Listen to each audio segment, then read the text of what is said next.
34वां प्रश्न F x बराबर mode of x minus mode of x plus 1 द्वारा परिभाषित फलन f के सभी असांतत्यता के बिंदुओं को ज्ञात कीजिए। इस फलन को पहले हम पीस वाइज फंक्शन के रूप में लिख लेंगे, फिर आसानी हो जाएगी। इसके लिए हमें क्रांतिक बिंदुओं की आवश्यकता होगी। क्रांतिक बिंदुओं के लिए ये मापांक का जो निशान है, इसके अंदर जो कुछ है उसको 0 रख के और x का मान निकालते हैं, वही क्रांतिक बिंदु होते हैं। तो हम क्रांतिक बिंदु देखेंगे पहले कितने होंगे। एक तो इससे मिलेगा जब, और एक इससे मिलेगा जब x प्लस, यहाँ पे लिखेंगे क्रांतिक बिंदु x प्लस 1 बराबर 0। इसका मतलब है x बराबर -1। एक तो ये बिंदु हो गया और दूसरा बिंदु होगा x बराबर 0। मतलब दो बिंदु है -1 और 0। तो हम इसको पहले पीस वाइज फंक्शन बनाएंगे। जब x इज लेस देन -1 तब f x का मान क्या होगा। लेस देन -1 यानी -1 से छोटा है। अगर -1 से छोटी संख्या हम इसमें लेंगे तो ये माइनस का होगा और ये भी माइनस का होगा। जैसे -2 ले लें तो इसके अंदर, इस मापांक के अंदर जो आएगा यहाँ पर, वो माइनस का एक आएगा या माइनस की कोई संख्या आएगी, और ये भी माइनस होगा। अगर ये माइनस आ रहे हैं तो फिर हम f(x) का मान जब भी लिखेंगे मापांक हटा के, तो माइनस लगा के ही हटाएंगे। मतलब इसमें माइनस लगा देंगे और इसे हटा देंगे। ये माइनस लगाएंगे। अब x बराबर x जो है -1 से छोटा है, तो ये भी माइनस का ही आएगा। मतलब हम ऐसे लिखेंगे। मापांक हटाने के लिए अगर मापांक के अंदर की संख्या या राशि ऋणात्मक आती है तो ऋण लग के उस मापांक को हम हटा देते हैं। तो एक नया फंक्शन होगा जब मापांक से मुक्त हो जाएगा, ये प्लस का हो जाएगा और ये कैंसिल आउट होगा, ये आ जाएगा 1। f(x) का मान 1 होगा कब, यदि x इज लेस देन -1। अब x बराबर -1 हम दूसरा लेंगे जब x इज ग्रेटर देन और इक्वल टू -1 और लेस देन 0। अब x का मान जब -1 से बड़ा होगा तो ये तो धन का आने लगेगा इसके अंदर, तो इसका मापांक ऐसे ही हटाएंगे। या -1 आएगा तो भी 0 आएगा, जो ना ऋण का होता है ना धन का होता है। इसलिए हम इसको इधर वाले को बिना माइनस लगाए ही मापांक हटा देंगे, जबकि इधर वाला 0 से छोटा जब भी कोई संख्या रखेंगे तो ये ऋण की आएगी। तो f(x) का मान यहाँ से आएगा -x माइनस, इस मापांक को हम ऐसे ही हटाएंगे। ध्यान रहे यहाँ पर देखिए, मापांक हटाने से पहले ऋण लगाया था क्योंकि ऋणात्मक आ रहा था, लेकिन अब यहाँ ऋणात्मक नहीं आता है, इसलिए हमने इसको ऐसे ही हटा दिया। उदाहरण के लिए अगर -0.5 रखें तो देखिए इसके अंदर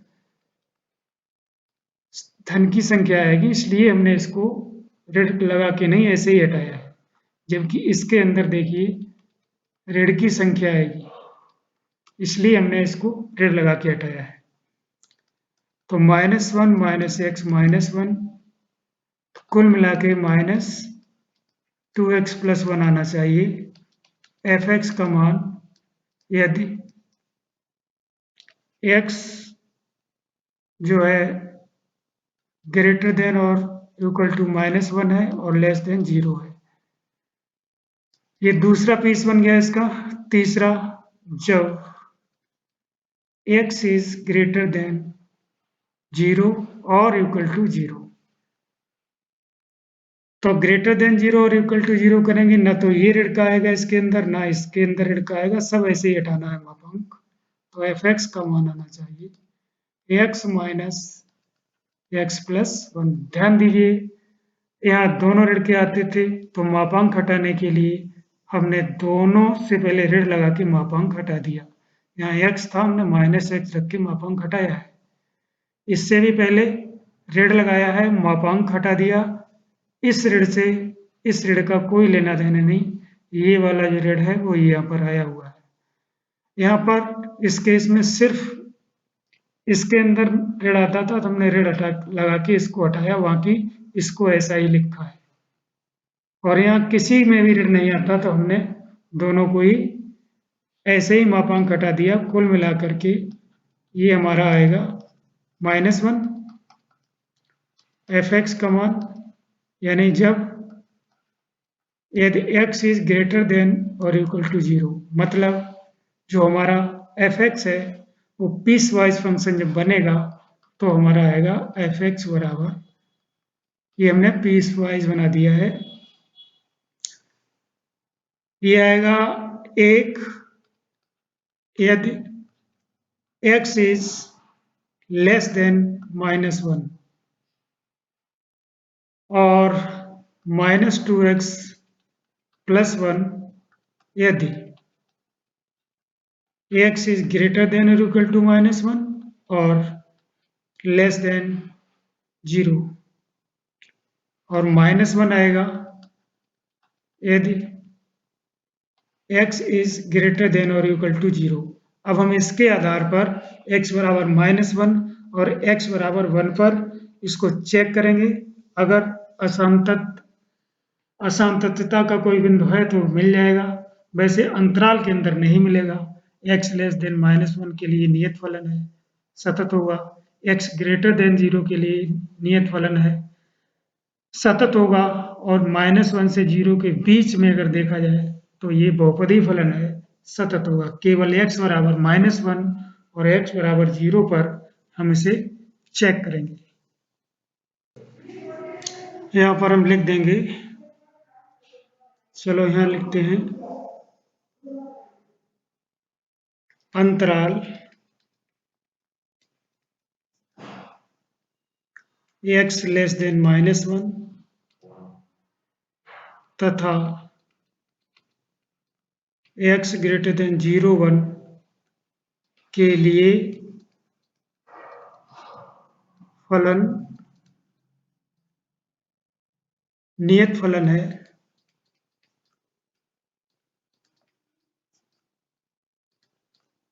अतः सतत होगा।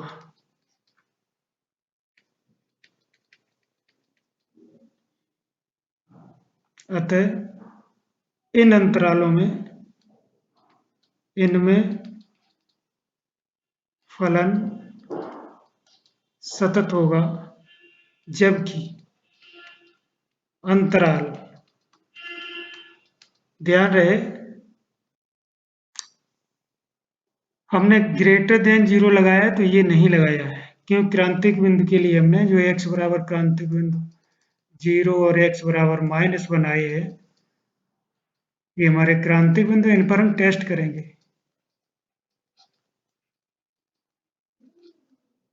फलन को इसलिए हमने खुले अंतराल लिए हुए हैं, जबकि अंतराल x less than 0 greater than -1 में फलन एफ एक्स एक बहुपदी फलन है,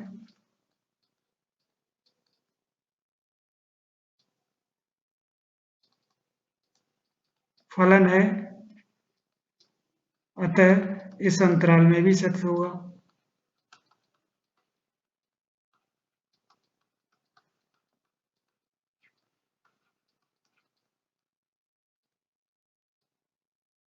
सतत होगा। अब हमें क्रांतिक बिंदुओं पर निकालना है। x बराबर -1 पर सततता की जांच करेंगे।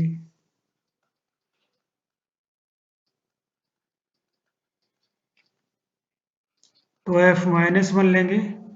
-1 के लिए हमारा आएगा -2 गुणा -1 +1 यानी -2 +1 यानी -1 यानी कि 1। ये f-1 आया है समीकरण। एक लेते हैं, लेफ्ट लिमिट लगाएंगे। Left hand limit h tends to 0 f -1 h मतलब -h से छोटा। तो सीधी सी बात है कि लिमिट h टेंड्स टू 0 1 आएगा और ये 1 ऑलरेडी है। Limit h tends to 0 f -1 h। समीकरण 2। राइट हैंड लिमिट RHL यानी limit h tends to 0 f -1 plus h यानी -1 से बड़ा। तो ये फॉर्मूला लगेगा जो कि limit h tends to 0 minus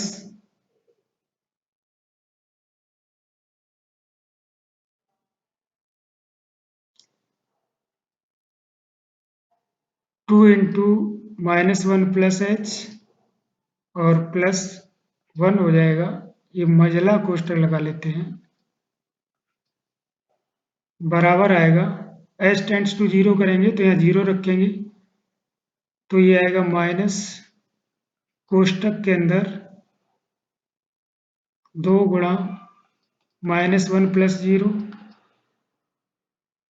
और +1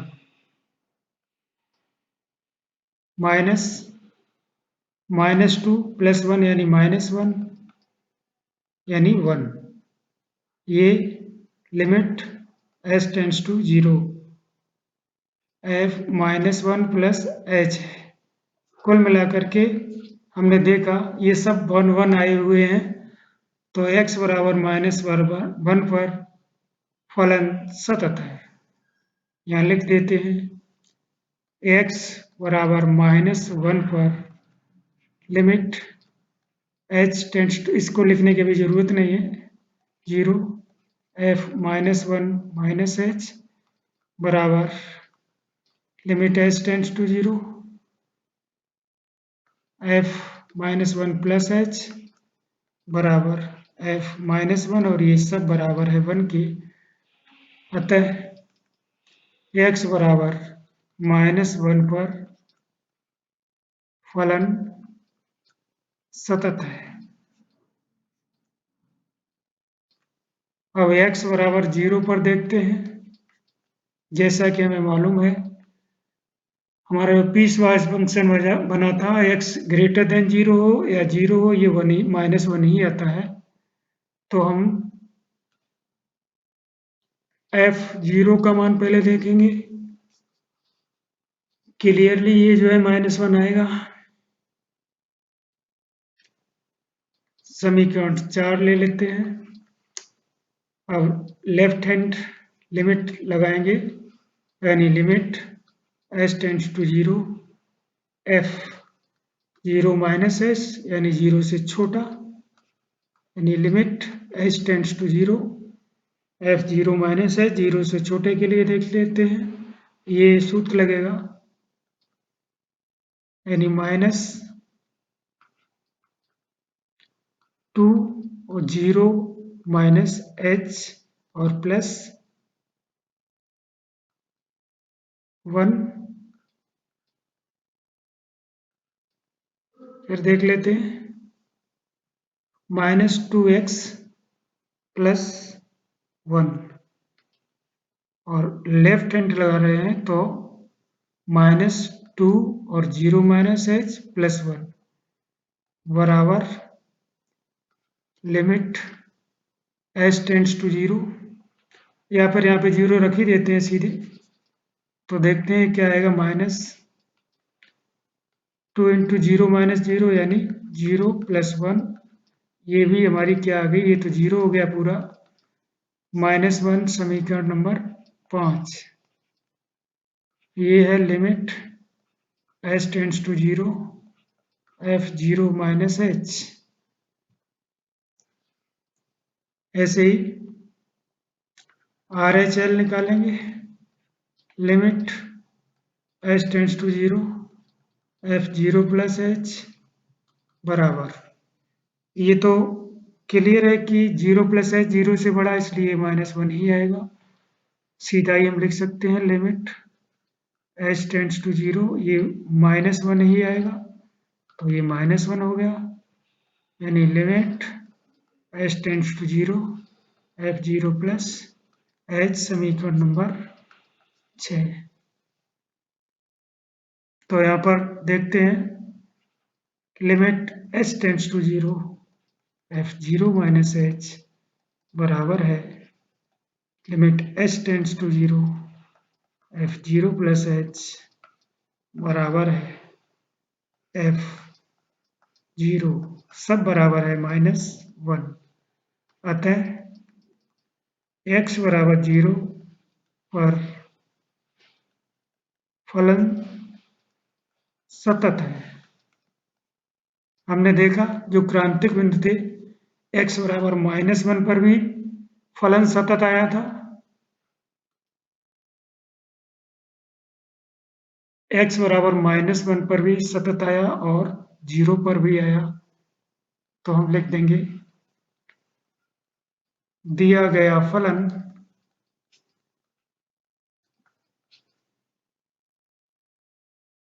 एक सतत फलन है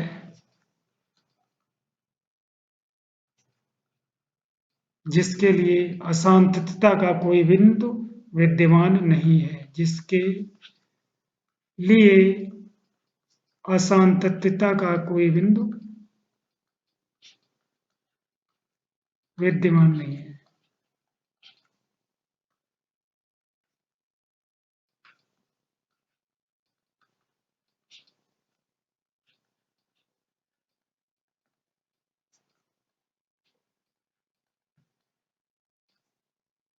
इस तरीके से हमारा ये प्रश्न सॉल्व हो गया है।